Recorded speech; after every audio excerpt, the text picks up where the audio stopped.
And we're live. Ready to go? Ready to go. You ready? I'm ready. You ready? Okay. You don't have to live with pain or chronic neuro issues any longer. In this podcast, you will learn how to stabilize your brain, body, and biochemistry for the rest of your life. I'm Dr. Teams, and this is the NeuroReset podcast.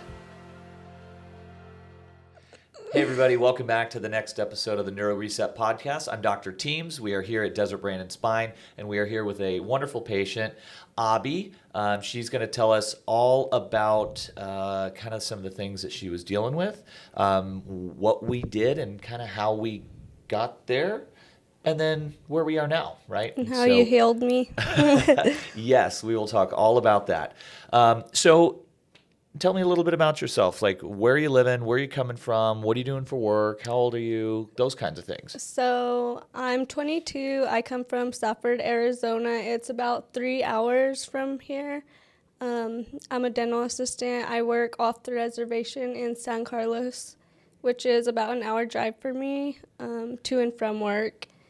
And yeah, so that's where that's kind of gives you an idea of, you know, people that are coming in, they're coming in from roughly 3.5 hours away. yeah. And so we modify the programs for that reason, where we might do, say, 3 days a week for rehabilitation if somebody's local. We could have somebody come in from an hour or 3 hours away, kind of hang out for most of the day, and then try to get them out of here before traffic, right? Yeah. At the same time, like we just have somebody from New York visiting us right now. So they flew in, I think, Saturday or Sunday. They presented today for their eval, and then we just put them through what we call an intensive program. So where you were like a modified intensive, I might see you once a week, and then you have homework, and we recheck and reevaluate every time you're in. Somebody like coming in from out of town like this is going to be here for the whole week. Usually we try to get that even 2 weeks because the results are usually even better. And so I might see them 4 times a day for a week straight. So that's an intense week. Yeah.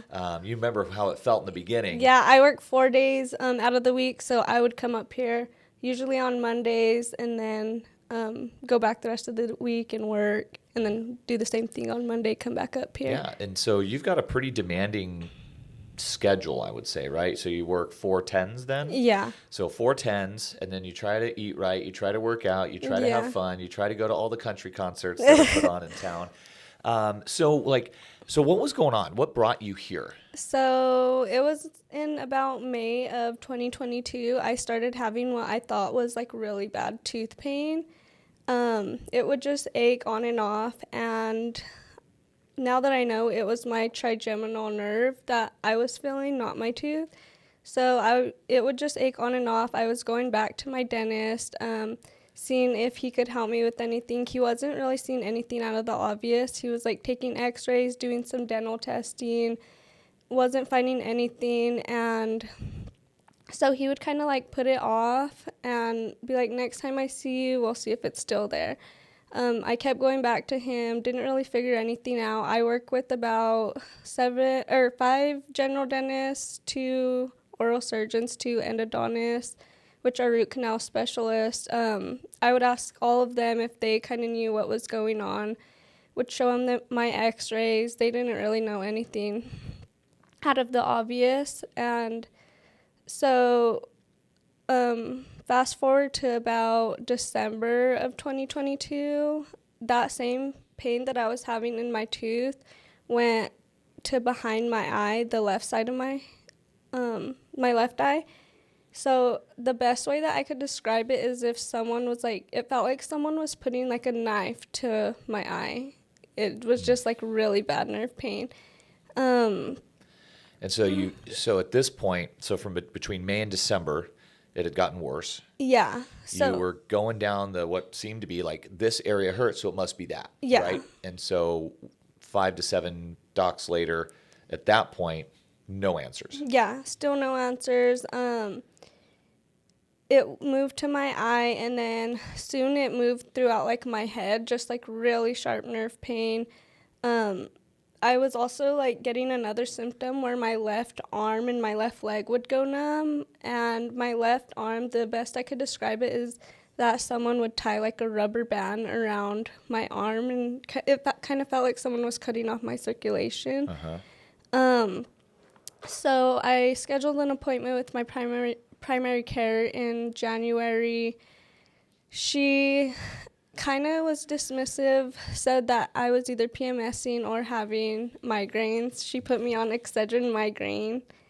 Girls love hearing that, don't they? Yeah, so wasn't that. And I kind of knew it was that, but at this time I wasn't really, like, I didn't know how to advocate for myself. Mm-hmm. So within like the same week, I was just kind of feeling worse and worse. So I went to my ER in Safford, and they were kind of dismissive as well. Took a CT, said everything was normal, sent me on my way. I scheduled a eye appointment, hoping that they would know. Find something, right? Yeah, he said my astigmatism had gotten worse. Said he would have me wear glasses 24/7. So I was waiting for my glasses, and between this point, things were just getting worse. So then I went back into my primary care as like a walk-in type thing, had someone else see me. They said that, or I asked for labs to be taken too. And he's like, oh, well, you have a follow-up, like your yearly appointment in a week. So he's like, you can ask for labs then. So then I go to that appointment, and I'm asking for labs, and she was like, well, we'll see if your glasses work before I order labs. So then kind of dismissed me. So then May comes, my symptoms are getting worse, and I'm having like new symptoms. So one of the other symptoms would be that my left lymph node in my throat was getting like swollen. I was having really weird drainage. All that pain that was in like the left side of my body went throughout the right side of my body. I was having like nerve pain everywhere in my body, and nothing seemed to help. I was eating really good. I was like looking up every symptom that I had and trying to diagnose myself. Yeah. And so many people, and I'm sure, I think that one of the ways that you got here was from someone else that had been here, right? Yeah. And they went through the same thing, right? Yeah. So when you're in this, when you don't fit in a box in what I would call kind of the mainstream medical world, if you don't fit in a box, they don't have a whole lot for you. And it's not that they're not any good, right? They're great at what fits in their box. Yeah. Right? Just like I'm great at what fits in my box. Yeah. Right? So, but my box is this world of functional neurology. So you don't have like a diagnosable condition, but you have this functional thing going on where I feel terrible, I hurt all over the place, nobody can give me any answers. Let's take a look at the nervous system. Yeah, right? of course. And so, go ahead. Yeah, sorry to cut you off, but like everything was just getting worse, and I think that I was stressing myself out more because none of these doctors knew what was happening with me. I didn't know what was happening with myself. I started to get like muscle twitches throughout my whole body. They were like going in my throat, which was really uncomfortable, just everywhere. So I remember it brings me to June. I posted on Facebook in a group that I'm in, like, is anyone going through something similar? Does anyone have any answers for me? Before this, I was like, I'm pretty sure I have MS, like trying to diagnose myself. And I'm sure you were scared out of your mind finding that out. Yeah, right? because whenever you Google it, it's not anything good. Right. And So- it's usually nerve-related issues, the tingling and the numbness. And for anybody that's listening that doesn't know what MS is, most people do, but they don't know exactly what it is, right? So MS is multiple sclerosis, right? So if you look at, say, a copper wire being the same as a nerve, the copper part is the actual nerve. That's where the signals get transmitted. The information is going through that. It's the like the coating, they call it the rubber coating around the copper wire that makes it move fast. So in MS, which is the central nervous system, so the brain and the spinal cord, you have the copper wiring, the coating on that nerve starts to degenerate, right? So it's an autoimmune issue that eats away at that part of the nerve, which then slows it down, and that means you lose function.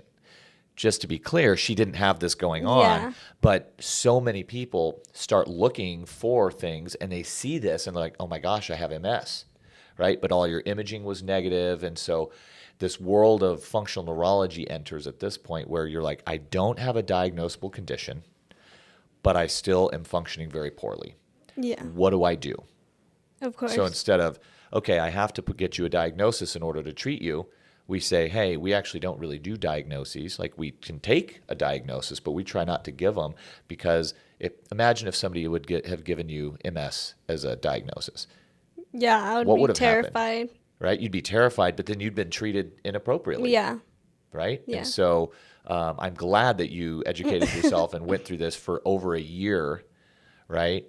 And so I just kind of wanted to clear up the air on what MS is and why it can be so scary. Like super debilitating. And you're in the age group where it starts to kind of kick in for some people, right? It's very common in like the 20s and 30s for it to show up. And so, but we don't have that going on. Yeah. So whenever I posted on Facebook, if anyone had any answers, I remember a girl commenting and she was like, I had these exact same symptoms and I got diagnosed with MS. She had went to Tucson Medical Center and got treated there. So I told my boyfriend, like, tomorrow I'm taking off work. We're going to TMC. So I took off work the next day. We went. They did an MRI and some more labs, or they did some labs, and everything came back normal. We waited all day. The doctor went in there for maybe 2 minutes and was like, everything's normal. Follow up with your primary care. So, like, I'm getting stressed out just hearing the story, you know? So we came home. I was just like more stressed than anything, I think. So we came home and then what happened? Oh, like a few days go past and I like go back into my primary care and order more labs. So I saw a different like doctor. She ordered a bunch of labs for me. It was like arthritis, lupus, autoimmune, like a bunch of different ones. Those all come back normal. On a Facebook Facebook post, that same Facebook post, there was another girl who commented, which was Cassie. Her daughter comes to you. She saved my life by referring me to you, and so yeah, That's awesome. So, all right. That is quite the story. And it's very similar to what we hear a lot of times, right? Because when things are weird and they don't, right? Like the way a diagnosis works, usually you have 3 to 5 things that it's like check, check, check, check. The onset, these things, okay, this fits this box the best. Here's your diagnosis. And then they can prescribe medication usually based off that diagnosis or PT or whatever referral they need to make, right? But nothing fit. That's why you were just kind of getting the runaround. Yeah, and I feel like if I didn't find you, like I feel like right now I'd probably be on so many medications that maybe like masked the symptoms rather than finding the root cause. Yeah, I'm glad we were able to get a hold of you when we did. Yeah, you know? me too. So all right, so you like working out, Yeah. right? Pretty consistently, right? How many days a week? For the most part? I would say for the most part 5 to 6 now. Okay. Before I was going like 8 days in a row. Gotcha. So you talked about going through all this, and it was getting more and more stressful, like every step of the way. But you were still working out. 8 days a week. Yeah. So whenever I was going through all this, the only thing that would make me feel better was like going to the gym and moving my body. Yeah. It was hard to go to the gym to get my motivation. Yeah. But once I went, I felt really good. Awesome. So, okay. So once we got you in here, what did we do? Right? We run an evaluation. So we test the eyes, the balance, and the coordination, which we just retested, right? Yeah. But we do that test, and then I say, hey, based on this, I think I can help or not help. And I'm sure, obviously, I said I could help, but do you remember what that first visit was like at all? Yeah, it was relieving because I remember telling you that I kind of felt dismissed by like all the other doctors, and I felt like you really heard me, and you gave me answers just by talking with you within that first visit. Awesome. So then we started treatment, right? I think we went every week, one day every week. Yeah. So we did multiple visits in that day. What did we do at those visits that that's kind of a blanket statement. What did we do? And what was your thought of like, how the heck is this going to work? Or how does this even work? Yeah. Like, you've got some medical training, right? Being in the medical field. So, but it's not always, especially when we get into neurology, you're like, most people are like, I don't even have any clue what he's doing. Yeah. So what was that experience like? It kind of seems like the exercises, I'm like, how is this going to help me? But it does. It helped me. Like one of the ones we would do were the jaw figure eights, just where you do a figure eight with your jaw. Uh-huh. And I feel like I look silly at home doing it. Everybody looks silly doing But that yeah. one. I always call it like a cow in the pasture. And so we've got a cow in the pasture. We're moving the jaw because the jaw is coordinated by different cranial nerves.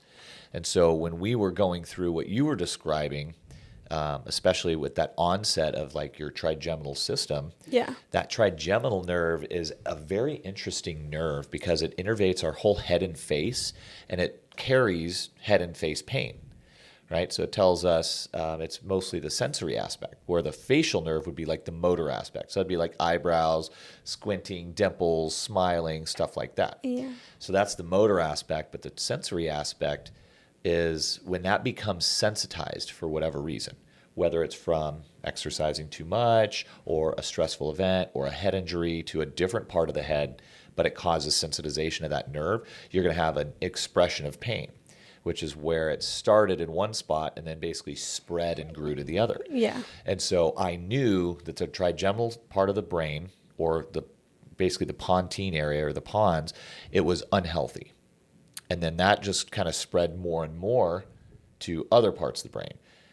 And by spreading, what that means is functionally, right? So it's kind of like kind of, let's say, a basketball team, right?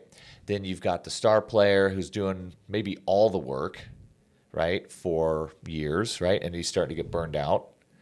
That star player then starts to decrease its function, and then the rest of the team should increase to make up for it, right? But the rest of the team already didn't have a very good work ethic at this point, so they just kind of start following that leader. And so as that functional stuff decreases, more and more jobs stop being accomplished. So that's where you went from the cheek, right, the jaw, to the eye, and then from the left eye to kind of the whole head. And then from the whole head, that turned into other sensory changes in your whole body, and really were probably blood flow changes based on the tingly and the pain. And right, so our brain, when it integrates properly, you're going to inhibit pain. When it's not integrating properly, you're going to have chronic pain. And that's where we were with you. Even though you're removing, right, the integration of your brain structures were just off a little bit. I mean, not even a lot. Like, right, when we looked at your stuff, I was like, this isn't terrible, but like it's enough to support how you're feeling. And then the key for you was understanding what all this exercise was doing in relation to kind of how you were feeling, right? So I didn't want to take it away because it made you feel good. That's like the only good time of day you had, right? Yeah. But as I look back, I'm like, how much are you actually working out, right? So it was like an hour and a half to 2 hours a day. Yeah. So we're looking at 1 to 2 hours a day, 8 days a week, right? That is a lot for a body to sustain, right? And so I started kind of this working theory that your system was basically you're burning the candle at both ends, right? You're very regimented. Breakfast at a certain time, you leave the house at a certain time, you get to work, you come home, you work out. You know, it's very, very regimented, which is great.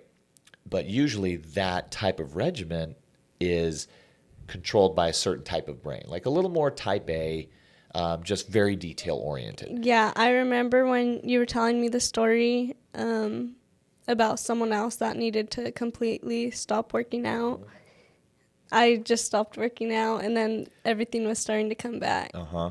And so, you know, with people that are that detailed, and I call it just communication stuff when we're talking about hey, I need you to decrease your working out. You're like, oh, if I work out half as much, all the way is better. Yeah. Right. And then we did that. And you were like, I'm kind of worse right at the beginning because you've just felt like working out was such a part of your life. I couldn't take it away. So we add it back in, but like only a couple days a week and lower intensity. And that was when you started recovering. Yeah. And so we have this, and so many people are like this, where if we get like behind the 8 ball or behind the curve or whatever you want to call it, but we get to a point where we can't quite heal, right? The body's designed to heal. It's not designed to feel good all the time. But you weren't healing. So we had to remove some kind of barrier that was keeping you from healing. Exercise was one of those. Even though you loved it, it made you feel good, it was actually hindering your ability to get better. Yeah. And then when we look at like the eye movements, your balance, and the coordination testing, we had to go in and look at all those parts of the brain of what allowed you to do that, right? Because you were having a stress response to the exercise, but neurologically you were having physical pathway breakdown and integration problems because of all of that stress and breakdown, right? So you had a physical problem, but also a chemistry problem, even though all your labs were normal, right? And so we work on things with brain, body, and biochemistry. And for you, because you had almost like overworked the body part of it, we had to pull that back so that we could then get the handle on the chemistry and the neurology. Yeah. And so so this was, I can't remember what the beginning to end was of really when you felt good, but it was basically by the end of the program. It was about 3 months, right? Yeah. And then I remember whenever we were doing our workouts, I was starting to feel better, but then we were still having little hiccups, like my muscle twitches weren't fully going away. So you had me start doing like positive affirmations, like just trying to work on that part of my brain, which really helped me as well. And you were great. I mean, you were just a star patient the whole way through, which Thank I you. knew you would. It's just we had to get that workout under control. Like we had to get your head above water. Yeah. And then once you realize you're like, oh, this is working, you just do exactly kind of what I asked for a while. And then most people kind of get back into their old ways a little bit. So for you and I moving forward, it's just we need to make sure we don't overdo it. Like 6 days a week, if that works, that works. 8 days is a little bit much, right? No recovery days, right? Little excessive. And so so we did the positive affirmation, right? I think I had you read a book. So Yeah, it's I our read the book. book. It's on our website. It's Negative Self-Talk and How to Change It. It's been game-changing for me because it's another professional telling you in like an hour to an hour and a half of reading that like, hey, the words we use have an impact on our not only our neurophysiology, but our neurochemistry as well. And so these changes help to kind of offset really, I think, like that first year and a half of stress, right? Where you kind of expect it. And I feel like my whole mood throughout the day changed with like work and everything else. Just doing those positive affirmations in the morning, and then I would put it on like before I went to bed, like listen to that rather than watch TikTok or something. Right. Yeah. Well, I couldn't agree more with that, but TikTok is funny from time to time. So. It is. Okay, so we did neurorehab, right? And I can dive into the rehab aspect if people really like to hear it. But generally, what we're doing is we're using the body to heal the brain, right? So we measure eye movements, we measure your balance, we measure coordination. And then what we do is we extrapolate everything from that and say what areas seem to not do as well. So it's the weaker areas we basically need to strengthen, right? So in that sense, I look at myself as a brain personal trainer or a personal trainer for the brain, right?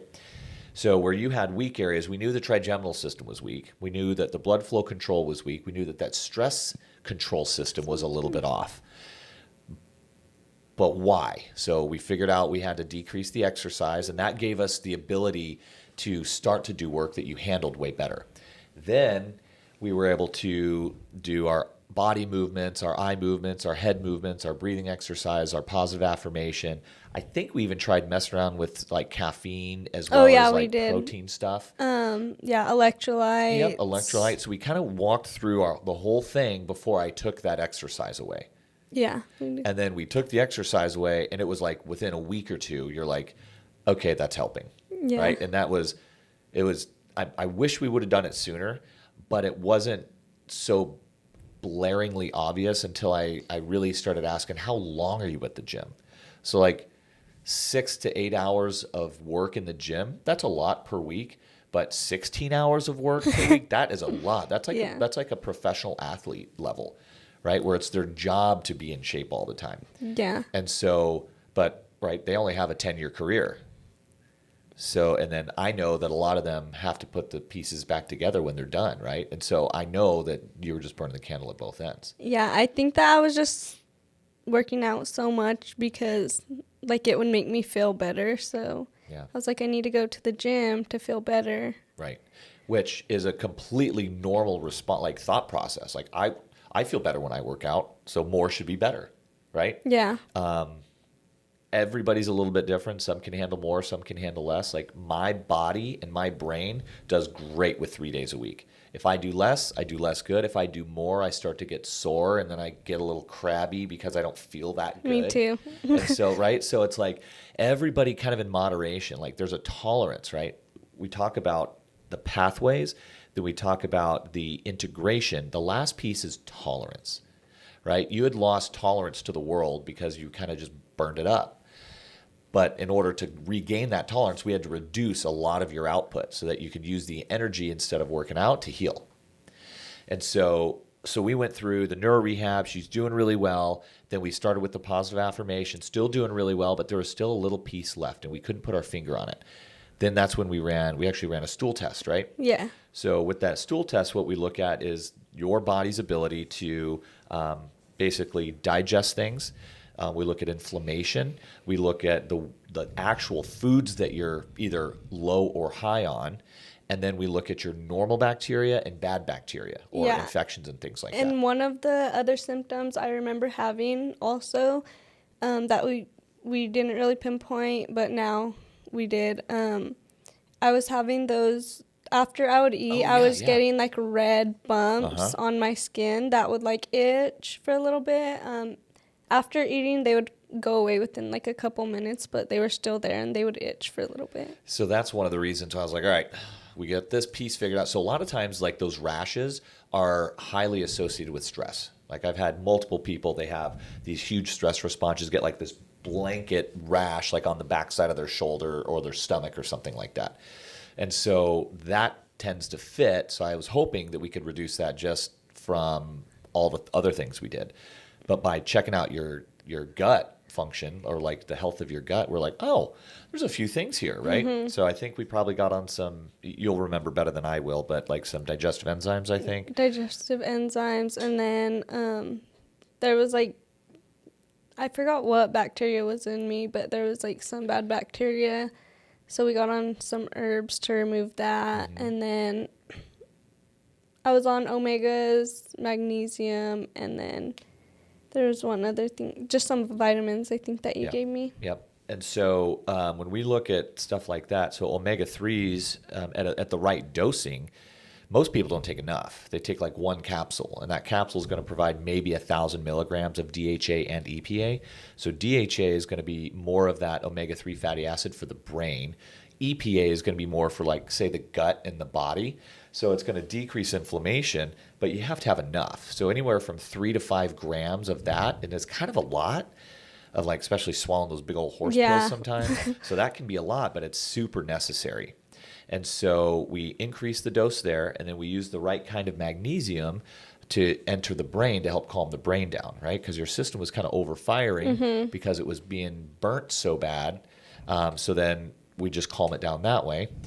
Then when we look at the gut, right, we weren't seeing the type of digestion we wanted to see, so we use digestive enzymes to help that out. Usually we take those at like the major meals, so small snacks you don't have to always take them, but the bigger meals. Yeah, the bigger meals I would take them.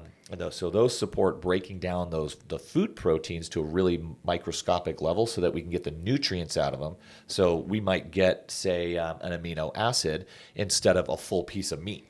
And then that can cause like a full autoimmune reaction because the meat, it looks different than its amino acid at the base level. So then we get food sensitivities and stuff out of that.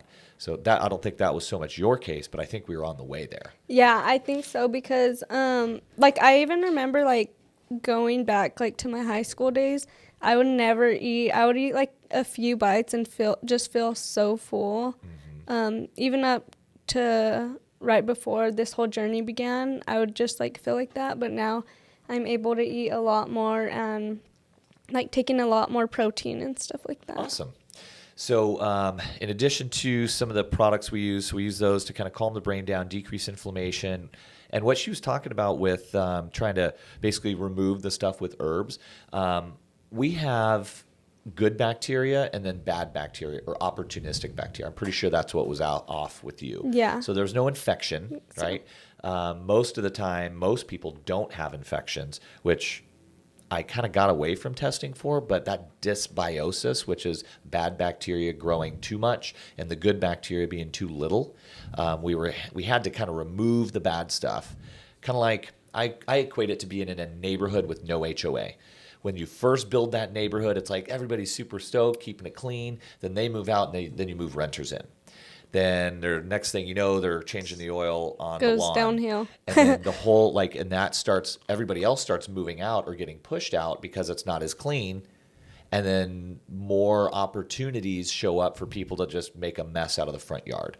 And it's just not an attractive mess. So all the good bacteria left town and all the bad bacteria stuck around and caused even more of a ruckus, right? Yeah. And that's what we were dealing with. So we had to essentially remove or break down that bad bacteria with certain herbs and things like that.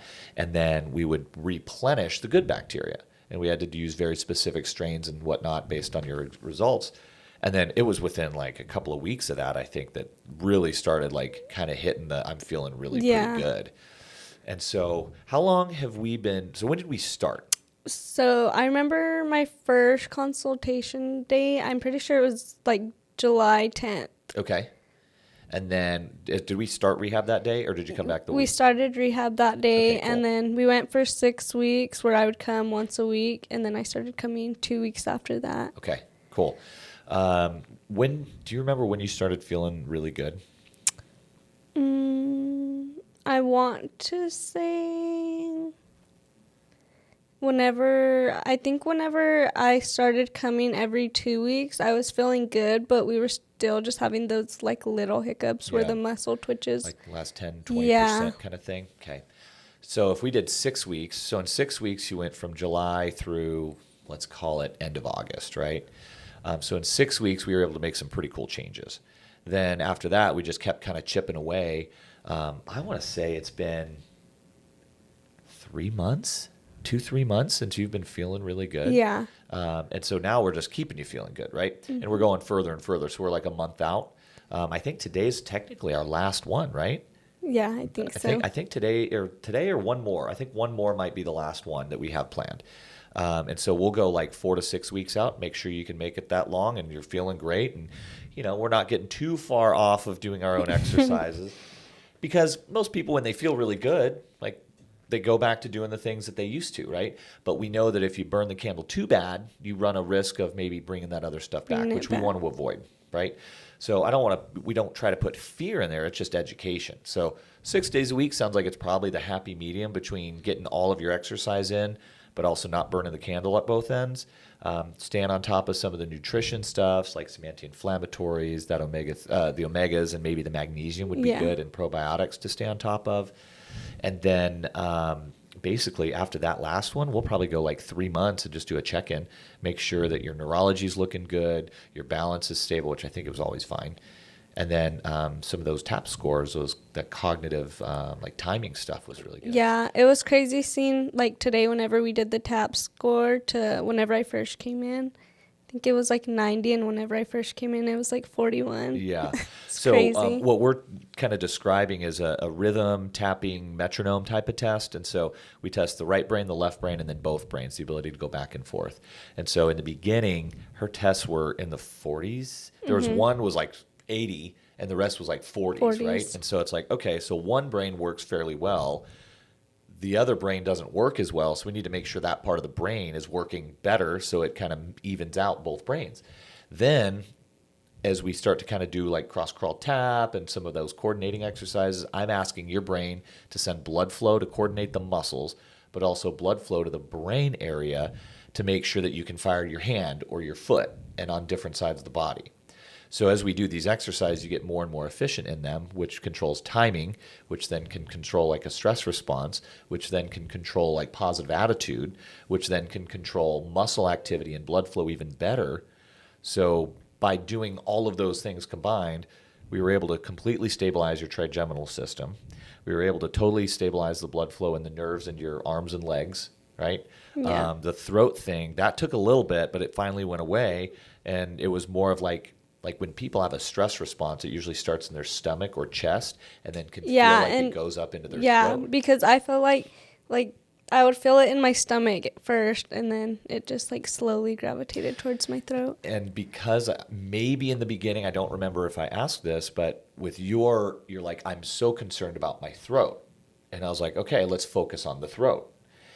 At the same time, if I would have asked day one, which I honestly don't remember if I did or not, I was like, hey, with the stress response or any of these things, do we have any abdominal symptoms that go up? So that might have happened later as we were talking about it, but ultimately it all worked out for the better. Yeah, Right? I remember telling you like I had convinced myself I had ALS too. I was like on my deathbed. Right. Well, you're not the only person to ever say that, right? So ALS is basically MS, but in the peripheral nerves, Yeah. right? So arms and legs, right? And so that stuff is really debilitating, just as debilitating as MS, but it usually hits people harder, and then you lose motor function way faster because, yeah, that one's really nasty. Yeah. And it usually happens extremely fast. So glad it wasn't that. Me too. Yeah. But with knowing how your brain kind of fires and like you just like to kind of go big or go home, that's the one piece of education that hopefully you leave with that you never let go of. So that like, hey, 80 to 90% is pretty good because we can't like run at 100% all the time. We might burn it up, right? Yeah. So, what would you say to anybody listening right now, like that might be dealing with what you dealt with? What would you tell them to do? How to seek treatment? How to seek someone who can help? I would just tell them to learn to advocate for yourself. If you're seeing doctors that you feel are dismissive, do some research and go to doctors who will hear you. Because I feel like if I would have come to you first, I would have prevented from seeing a lot of different doctors. Yeah. So, do you think they should come here? Yeah, definitely. All right, cool. Perfect. So we're located here in Phoenix, Arizona. We're just about 10 minutes north of Sky Harbor Airport. We work with a lot of conditions and have really good success with things that are outside of the box, right? The way we describe it for those kind of watching but also listening, let's say you take your right hand and on the right side, that would be like 100%. On the left side would be like 0% function. Usually that bottom 20%, like on the left hand, that's where you're going to get your diagnosis, right? The top end, usually 20%, is where you're going to be feeling good most of the time. So you're not like really out there searching for things. It's that like 20 to 80%, what I call the gray area, where people have symptoms. They don't know what's going on. Other doctors don't know what's going on because they can't fit you into a diagnostic box.